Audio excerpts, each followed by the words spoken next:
সে আমার ভাই নয় এমন দাবি নিয়ে হাইকোর্টে এক নারী চেয়েছেন ডিএনএ পরীক্ষা। তাতে প্রমাণ মিলেছে তারা ভাই বোন নয়। তবে ছেলেটি রাজধানীর একটি বেসরকারি হাসপাতাল থেকে এনেছেন ভাই বোনের প্রমাণপত্র। এমন অদ্ভুত মামলার এখন সিদ্ধান্ত দেবেন হাইকোর্ট। মাসুদুর রহমানের রিপোর্ট। ঈদ আসবে, সাথে ক্যাশব্যাকও আসবে। নিজের বা প্রিয়জনের জন্য কেনাকাটায় এবারও নগদ পেমেন্টে পাচ্ছেন দারুণ ক্যাশব্যাক। তাই যাই কিনুন, পেমেন্ট করুন নগদে। 1998 সালের এক বিখ্যাত সিনেমা হু এম আই। দক্ষিণ আফ্রিকার এক জঙ্গলে স্মৃতিভ্রষ্ট সিক্রেট এজেন্টের ভূমিকায় অভিনয় করা জ্যাকি চ্যান নিজের পরিচয় জানতে লড়াই চালিয়ে যান, নিজেকে খুঁজে ফেরেন হু এম আই বলে।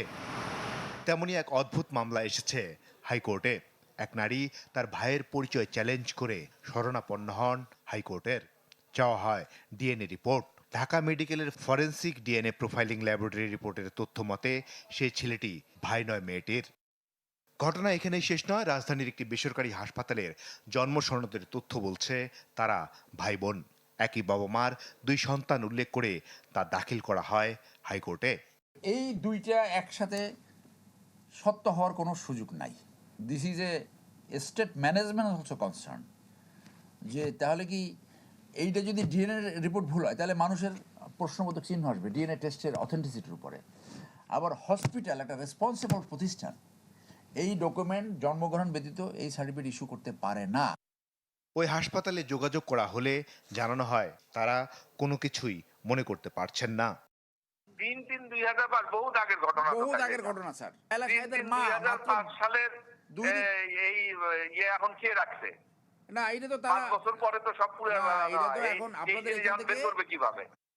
ঢাকা বিশ্ববিদ্যালয়ের অপরাধ বিজ্ঞান বিভাগের শিক্ষক তৌহিদুল হক বললেন বিষয়টি অনাকাঙ্ক্ষিত। যে সামাজিক ভাবে সম্পর্কের যে পরিধি এবং এর চর্চা এবং এই জায়গাতে যে বিশ্বস্ততার পরিচয় থাকা প্রয়োজন, এই বিষয়গুলো দিনে দিনে ঢিলেঢালা হয়ে যাচ্ছে। এগুলোকে সামাজিকভাবেই সমাধান করা প্রয়োজন। মামলাটির ভাগ্য এখন নির্ধারণ করবেন হাইকোর্ট। মাসুদুর রহমান, চ্যানেল 24, ঢাকা।